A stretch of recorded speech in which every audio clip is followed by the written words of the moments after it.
कराएंगे, हम तो परीक्षा कराएंगे। किस लिए कराओगे यार? जिस सेमेस्टर की आपने पढ़ाई नहीं कराई उस बच्चे को, उसकी परीक्षा करा के आप क्या जानना चाहते हो? पर जहां पढ़ाई नहीं हुई तो डिग्री कैसे मिलेगी? अगर मैं काउंटर सवाल आपसे पूछूं, फिर तो वो डिग्री आधी अधूरी हो गई और बहुत से अच्छे ब्राइट स्टूडेंट के साथ नाइंसाफी हो सकती है कि सबको पास कर दिया। एक आपने बेंचमार्क बना दिया, एक एवरेज आपने मार्किंग सिस्टम बनाकर सबको पास कर दिया, फिर तो गधे घोड़े बराबर हो गए। मनीष, मैं इसीलिए कह रहा हूं, ये गधे और घोड़े के बीच में डिफरेंस करने की हमारा जो अहंकार है ना, कि हम एक 3 घंटे की परीक्षा लेंगे और हम गधे और घोड़े पहचान लेंगे। मैं इन परीक्षकों को ही कहना चाहता हूं सबसे पहले कि इस अहंकार ने देश को मार रखा है, पूरी की पूरी शिक्षा व्यवस्था को बर्बाद कर दिया इस अहंकार ने, कि हमारे पास वो जादू की छड़ी है जिसे हम परीक्षा कहते हैं। 3 घंटे में हम पता लगा लेंगे आप में से कौन गधा है और कौन घोड़ा है। इस परीक्षा की अकड़ ने ही मार रखा है, और आज फिर वही अकड़ हम अपने उन स्टूडेंट्स पर जो अपनी डिग्री का इंतजार कर रहे हैं। बहुत सारे लड़के लड़कियों ने नौकरियां ले ली हैं उस पढ़ाई के पूरे होने पे। उनको लग रहा था फरवरी मार्च में उनके कैंपस इंटरव्यूज हुए, उनको ज्वाइनिंग का इंतजार है। अब आप कह रहे हो हम तो परीक्षा कराने की स्थिति में नहीं है, और जब तक परीक्षा नहीं कराएंगे तब तक हम आपको डिग्री नहीं देंगे। काल तो देखिए संकट का है, अब इससे तो हम नहीं बच सकते, भाग सकते कि इसमें कोई विकल्प नहीं है, हमारे पास कोरोना है। लेकिन ऐसे समय में डिसीजन लेना हम सरकारों की जिम्मेदारी है। हम छात्रों के भविष्य को लटका के ना रखें। जितना हम तेजी से डिसीजन लेंगे, छात्रों के पक्ष में डिसीजन लेंगे, उतना छात्रों के भविष्य को हम मदद कर पाएंगे। और इसीलिए दिल्ली सरकार ने तो डिसीजन लिया कि भाई एक ऐसे सेमेस्टर में जिसमें आपने बच्चों को पढ़ाया ही नहीं, वैसे सेमेस्टर में आप कह रहे हो कि हम आपको परीक्षा लेंगे। तो परीक्षा किस लिए लेनी है? आपको बच्चे की समझ की बात है ना। आपने 4 साल के कोर्स में बच्चे के 7 सेमेस्टर पास करके वो 8वें सेमेस्टर में आया है।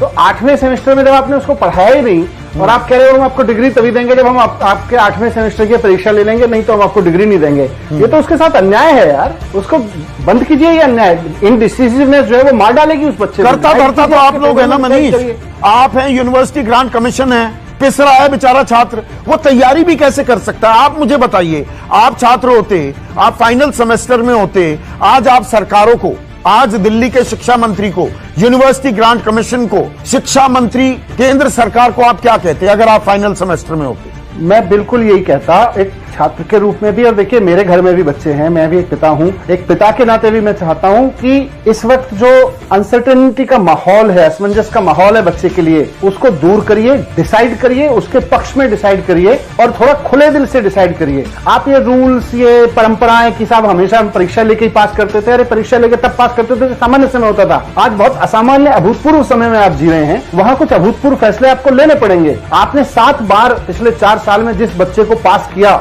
उसकी 7 बार की परफॉर्मेंस के आधार पर उसको आप 8वीं बार पास करिए और उसको डिग्री दे दीजिए। और ये मैं कोई अनहोनी बात नहीं कर रहा, आपने सीबीएसई में किया है। सीबीएसई में आपको अल्टीमेटली ये डिसीजन लेने पड़े। सीबीएसई भी पहले अड़ा रहा, नहीं जी हम तो परीक्षा कराएंगे, नहीं जी हम तो परीक्षा कराएंगे। अंत में जब लगा कि अब मामला हाथ से निकल जाएगा, बाहर जा रही है बात, तब सीबीएसई को डिसाइड करना पड़ा। आज यूजीसी अड़ा हुआ है, नहीं जी हम तो परीक्षा कराएंगे, हम तो परीक्षा कराएंगे। किस लिए कराओगे यार? जिस परीक्षा में, जिस सेमेस्टर की आपने पढ़ाई नहीं कराई उस बच्चे को, उसकी परीक्षा करा के आप क्या जानना चाहते हो? पर जहां पढ़ाई नहीं हुई तो डिग्री कैसे मिलेगी? अगर मैं काउंटर सवाल आपसे पूछूं, फिर तो वो डिग्री आधी अधूरी हो गई और बहुत से अच्छे ब्राइट स्टूडेंट के साथ नाइंसाफी हो सकती है कि सबको पास कर दिया। एक आपने बेंचमार्क बना दिया, एक एवरेज आपने मार्किंग सिस्टम बनाकर सबको पास कर दिया, फिर तो गधे घोड़े बराबर हो गए। मनीष, मैं इसीलिए कह रहा हूं, ये गधे और घोड़े के बीच में डिफरेंस करने की हमारा जो अहंकार है ना, कि हम एक 3 घंटे की परीक्षा लेंगे और हम गधे और घोड़े पहचान लेंगे। मैं इन परीक्षकों को ही कहना चाहता हूं सबसे पहले कि इस अहंकार ने देश को मार रखा है, पूरी की पूरी शिक्षा व्यवस्था को बर्बाद कर दिया इस अहंकार ने, कि हमारे पास वो जादू की छड़ी है जिसे हम परीक्षा कहते हैं। 3 घंटे में हम पता लगा लेंगे आप में से कौन गधा है और कौन घोड़ा है। इस परीक्षा की अकड़ ने ही मार रखा है, और आज फिर वही अकड़ हम अपने उन स्टूडेंट्स पर जो अपनी डिग्री का इंतजार कर रहे हैं। बहुत सारे लड़के लड़कियों ने नौकरियां ले ली हैं उस पढ़ाई के पूरे होने पे। उनको लग रहा था फरवरी मार्च में उनके कैंपस इंटरव्यूज हुए, उनको ज्वाइनिंग का इंतजार है। अब आप कह रहे हो हम तो परीक्षा कराने की स्थिति में नहीं है, और जब तक परीक्षा नहीं कराएंगे तब तक हम आपको डिग्री नहीं देंगे। इसीलिए मैं कह रहा हूं आपसे कि 4 साल के एग्जाम में आप उसको 7 बार परीक्षा लेके पढ़ा चुके हो, और ये जो अंतिम परीक्षा है जिसको आप अंतिम 8वें सेमेस्टर की परीक्षा कह रहे हो, वो पूरे 4 साल की परीक्षा नहीं होती है, वो भी 6 महीने की परीक्षा होती है। 6 महीने में जो पढ़ाया जाना था उसकी परीक्षा होती है। आपने जो पढ़ाया ही नहीं उसको कह रहे हो हम तो जिद पड़े हुए हैं जी परीक्षा लेंगे हम आपकी। किस चीज की परीक्षा लोगे? नहीं, और ये मामला सुप्रीम कोर्ट पहुंच रहा है। यूनिवर्सिटी ग्रांट कमीशन, अब सुप्रीम कोर्ट ने बाकायदा वहां सवाल ये पूछा कि भाई डिजास्टर मैनेजमेंट एक्ट लगा दी है दिल्ली ने या महाराष्ट्र ने, तो वो ओवर रूल करेगी क्या यूजीसी के डायरेक्टिव्स, उनके गाइडलाइंस को? अब उसके लिए हलफनामा देने के लिए और वक्त मिल गया। मतलब कानूनी लड़ाई में हम पिसे रहे हैं, आपस में बैठकर बात नहीं कर सकते आप लोग। मुझे तो लगता है कि यूजीसी को भी चाहिए भाई, ये तो पॉलिटिकल डिसीजन है। केंद्र सरकार को एक पॉलिटिकल डिसीजन लेना पड़ेगा अपने देश के बच्चों के पक्ष में।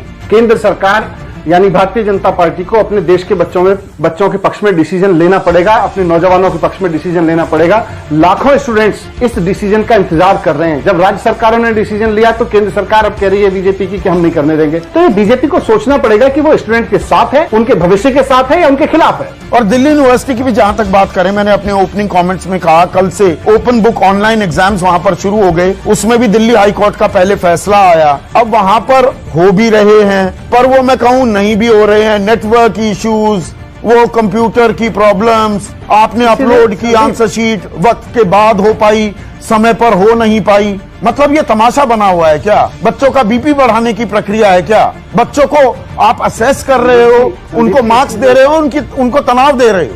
तनाव ही देने की तैयारी है। इसीलिए मैं कह रहा हूं डिसाइड करे, भारतीय जनता पार्टी की लीडरशिप बैठ के डिसाइड करे, केंद्र में उनकी सरकार है वो बैठ के डिसाइड करे। वो कहे भाई हमारे इंडिसिवनेस की वजह से, हमारे अनिश्चितता की वजह से हम देश के लाखों स्टूडेंट्स के ऊपर ये तनाव नहीं रहने देना चाहते। डिसाइड करें और करें भाई, हो गया। जैसे मैं आपको इसीलिए उदाहरण दे रहा था, सीबीएसई का एग्जाम देखिए। 12वीं परीक्षा में, 12वीं की भी स्कूल की अंतिम परीक्षा मानी जाती है ना, पहले सीबीएसई अड़ा रहा, मतलब केंद्रीय जो एमएचआरडी मिनिस्टर हैं वो अड़े रहे कि नहीं जी हम तो परीक्षा कराएंगे। मैंने भी उनको चिट्ठियां लिखी। जब देश भर से आवाज उठी, मीडिया ने भी उठाया, भाई कब परीक्षा कराओगे, कैसे कराओगे आप, आपकी व्यवस्थाएं हैं, आपकी परिस्थितियां हैं, आपकी परिस्थितियां अलाउ नहीं कर रही हैं। तो फाइनली सीबीएसई को डिसीजन लेना पड़ा। उसी तरह से आज नहीं तो कल यूजीसी को डिसीजन लेना पड़ेगा।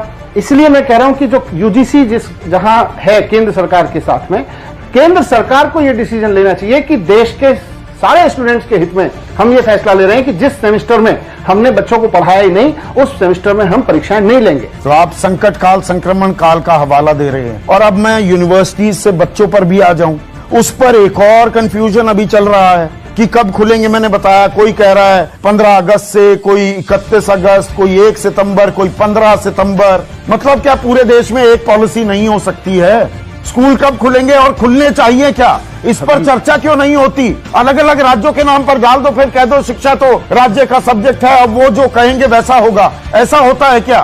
बिल्कुल नहीं करना चाहिए। और कोई बच्चों के स्वास्थ्य से, चाहे परीक्षा के नाम पर या स्कूल खोलने के नाम पर, बिल्कुल रिस्क नहीं लिया जाना चाहिए। अभी बिल्कुल आप दुकान में तो कह रहे हो आप 2 गज की दूरी बना के रखो, आप मार्केट में जा रहे हो, दफ्तरों में कह रहे हो आप 2 गज की दूरी बना के रखो, आप बस में चलने में 2 गज की दूरी बना के रखो, आप कह रहे हो 40 बच्चे आके एक क्लासरूम में बैठ जाओ, 4-6 घंटे 7 घंटे की पढ़ाई हो जाएगी। ये तो सोचने की भी अभी जरूरत नहीं है। अभी मुझे लगता है पहले जब तक जिसको कहते हैं ना नियंत्रण में नहीं आ जाए पूरी स्थिति कोरोना को लेके, स्कूल खोलने पे बिल्कुल विचार नहीं करना चाहिए। अभी तो दिल्ली सरकार अभी अपने स्कूल नहीं खोलने वाली है। हम नहीं, बिल्कुल अभी तो हमारा कोई विचार नहीं है। हम बच्चों के स्वास्थ्य के साथ रिस्क नहीं ले सकते। 44 लाख बच्चे पढ़ते हैं मेरे स्कूलों में, सारे गवर्नमेंट स्कूल और प्राइवेट लगा के। मैं बिल्कुल रिस्क नहीं लेना चाहूंगा। मेरी सरकार, आप ये कह रहे हैं दिल्ली में स्कूल नहीं खुलेंगे क्योंकि शिक्षा मंत्री ने नई शिक्षा नीति के बाद ये भी ऐलान हुआ है कि नहीं, पहले हम 10वीं से 12वीं वालों के लिए सुबह 8 से 11, फिर 1 घंटे की सैनिटाइजेशन, फिर 12 से 2 स्कूल खोलेंगे, फिर 6ठी से 9वीं वालों के लिए खोलेंगे। आप शिक्षा मंत्री भी हैं मनीष, आप कह रहे हैं दिल्ली में स्कूल नहीं खुलेंगे, अभी कोई तारीख तय नहीं है। हमें दुनिया के कुछ देशों से जहां स्कूल खोलने की कोशिश की गई, क्योंकि ये देश, ये कोरोना केवल हमारे देश में तो है नहीं, हमसे पहले कुछ और देशों में आया, उससे पहले कुछ और देशों में आया, हमें उनसे भी कुछ समझना चाहिए। बहुत सारे देश थे जिन्होंने स्कूल खोलने की कोशिश की। आप स्विट्जरलैंड की बात कर रहे हैं, वहां पर बंद करने पड़ गए, इजराइल में बंद करने पड़ गए, कई देशों में ये हुआ। संदीप, प्रॉब्लम ये है कि 40 घरों से बच्चे आएंगे, 40 का एक स्कूल में, ये तो एक क्लास की बात मैं कर रहा हूँ, एक स्कूल में 2000 बच्चे होते हैं, 2000 अलग अलग जगहों से बच्चे आएंगे, घरों से बच्चे आएंगे। आप कैसे जिम्मेदारी ले सकते हैं कि उन 2000 बच्चों में से कुछ बच्चे इन्फेक्टेड नहीं होंगे या संभावना नहीं होगी? आप एक झटके में एक स्कूल के 2-3 हजार बच्चों को इन्फेक्ट करने के लिए, और 2000 में से एक बच्चे का पाया जाना तो बड़ी बड़ी संभावना है। आज दिल्ली में जब हम टेस्ट कर रहे हैं, हम 6%, 7%, जितने भी टेस्ट होते हैं उसमें से रोजाना 5-6% लोगों को आ रहा है। अगर 2000 में से 5-6% बच्चों को आ गया तो उसका मतलब